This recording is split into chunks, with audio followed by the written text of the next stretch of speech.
Hello and welcome to your fourth pre-algebra class. I am your summer school teacher, Mr. Marquez, and today we're going to talk about comparing integers and adding integers. Now this morning in the virtual classroom, I gave you guys an idea of what an integer was, but now in this video, what I'm actually going to do is go a little bit more in depth. So what is an integer? First of all, an integer is any number that is positive or negative. And for example, an integer can be 1, it can be 1/2, or it could be -3, and it could be -3/4. Numbers that are positive and numbers that are negative are called integers. Usually a negative number will be represented with this symbol, which kind of looks like a subtraction sign, okay? And what a negative number means, it means that it's a number smaller than 0, which brings us then to re-explaining what I was talking about this morning when I talked about a number line.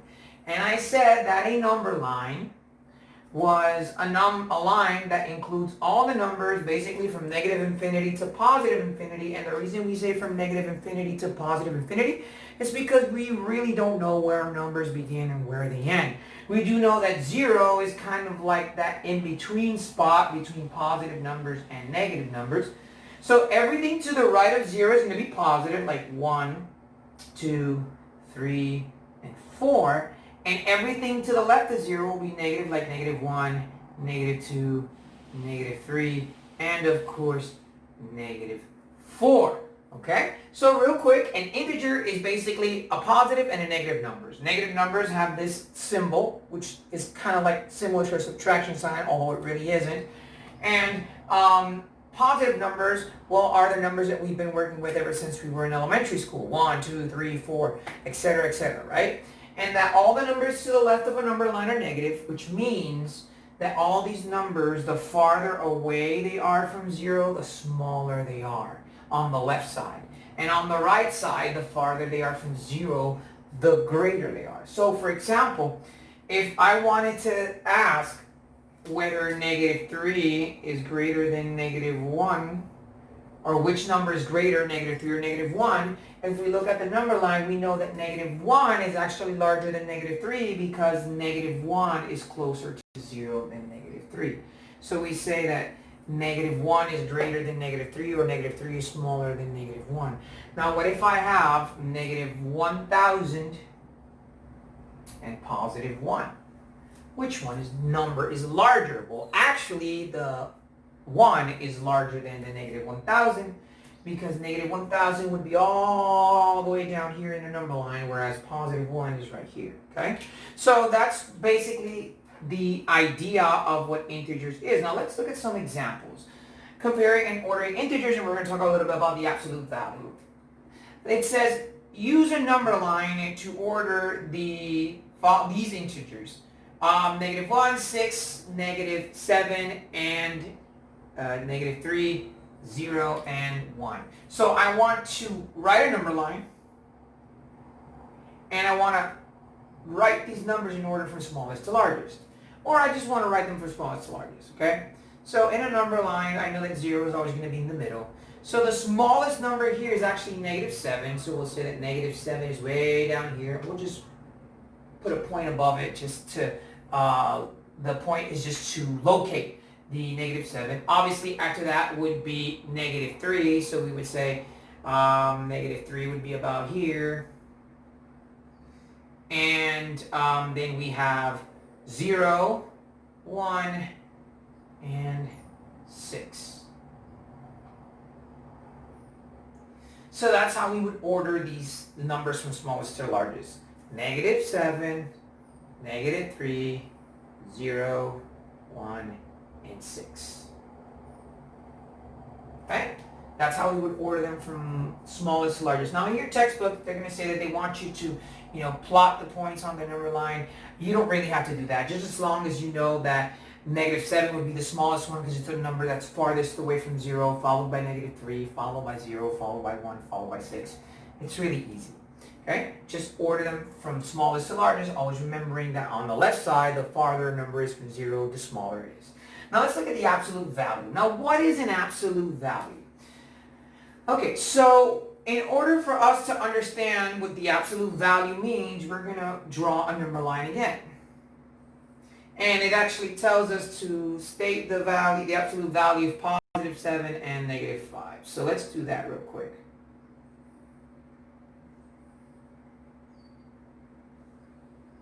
So if I want to find the absolute value, now an absolute value is basically the distance of any number located on a number line to 0. In other words, how many times would I have to move from a specific number in order to reach 0? And the absolute value symbol is always represented with this. So these two lines represent the absolute value sign. So the question is, state the absolute value of positive 7. So if I want to state the absolute value of positive 7, let me write it here. State the absolute value, I'm going to use the symbol, of 7. State the absolute value of 7. Now, what the absolute value, or what this question is asking me is, 7 is here, so how many times do I have to move the 7 in order to get to 0? So I count, this would be 1, 2, 3, 4, 5, 6, 7. That means that I had to move 7 times to get to 0, or 7 times to get to the 7. So that's why we say that the absolute value of 7 is 7. Now what if we have to find the absolute value of negative 7? So we do the same thing, we draw our number line. Now you don't always have to draw your number line, but it's good that you use it while you're learning this. Let's say negative 1, negative 2, negative 3, negative 4, negative 5, negative 6, and negative 7. So if I want to go from negative 7 to 0, how many times do I have to move? Well, 1, 2, 3, 4, 5, 6, 7. So I also move 7 times to get to 0, which means that the absolute value of negative 7 is 7. So what does this tell us? What this is telling us is that the absolute value of a number is always going to be positive, because regardless of whether I'm moving from left to right or from right to left, it's going to be the same spaces. Now this is what I mean. Let's find the absolute value of positive 5 and the absolute value of negative 5. Okay? So we're going to find the absolute value of positive 5 and the absolute value of negative 5.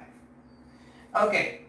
So 0, 1, 2, 3, 4, and 5, and negative 1, negative 2, negative 3, negative 4, and negative 5. Okay? So regardless of whether the 5 is positive or the 5 is negative, I want to count how many times do I have to move in order to get to 0. So let's start with negative 5. So this would be 1, this would be 2, this would be 3, this would be 4, and this would be 5. So I moved 5 spaces to get from negative 5 to 0, which means that the absolute value of negative 5 is positive 5. And the same thing here. So 1, 2, 3, 4, 5. That means I moved 5 spaces from positive 5 to 0. So my answer, or the absolute value, let me write it down here, the absolute value of positive 5 is also 5.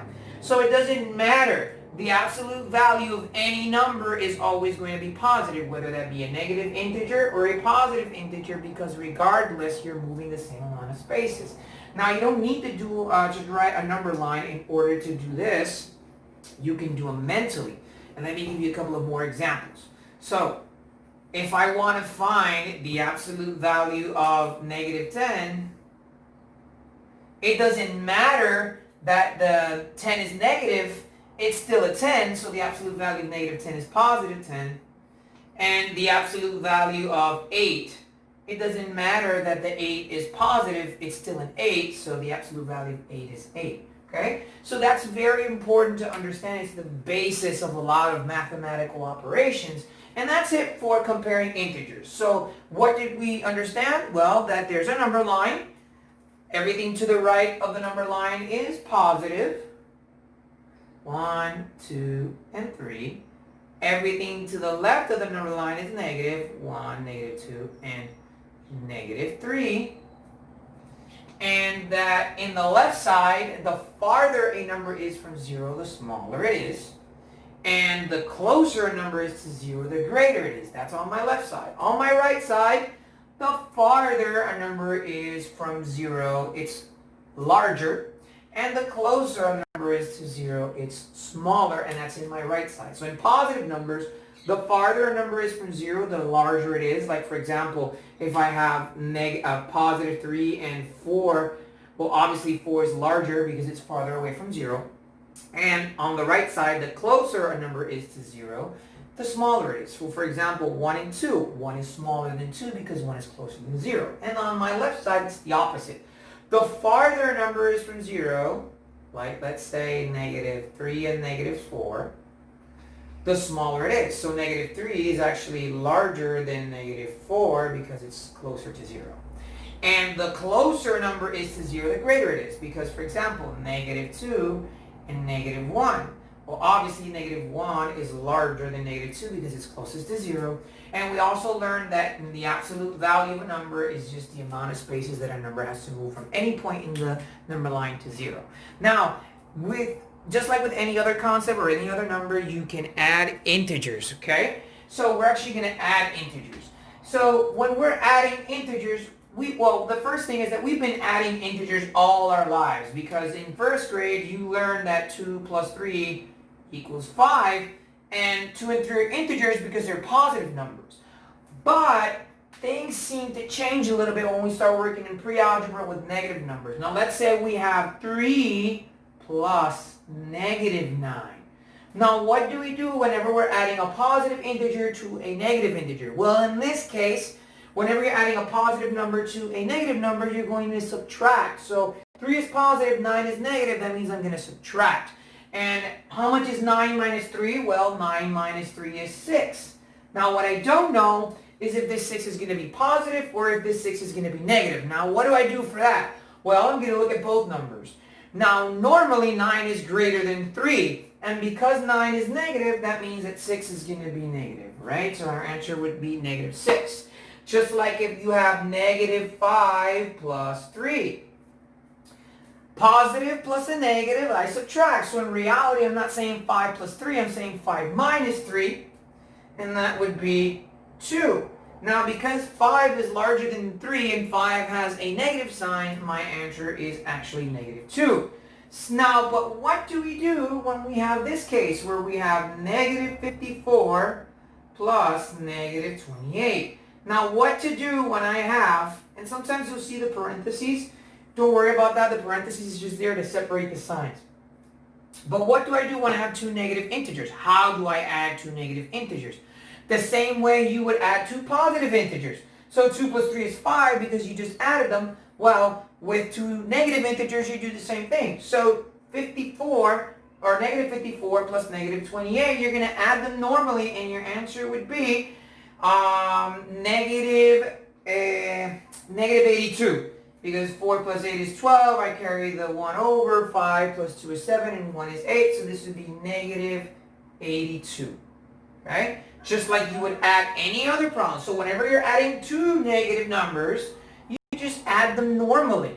Like you would add 2 and 3. 2 and 3 is 5 because they're both positive integers. Well, negative 54 plus negative 28 is negative 82 because they're both negative integers. And for our last one, what if we have 38 plus negative 17? Well, if I have a positive plus a negative, I am going to subtract. So you're not really adding 38 and 17, you're actually subtracting them.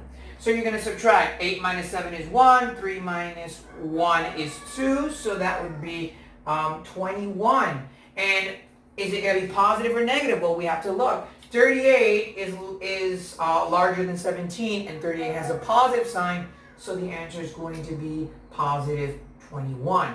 And that's it for this video lesson. Once you've seen this lesson, once you've gone over the examples in your book, once you've paused and rewinded, you're going to go to page 24 of your textbooks and work on problems 3 through 7. And then you're going to go to page 32 of your textbooks and work on problems 24 through 29. If you have any doubts or questions, you know where to find me. So hopefully you will have an awesome day, and I'll see you very soon. Bye-bye.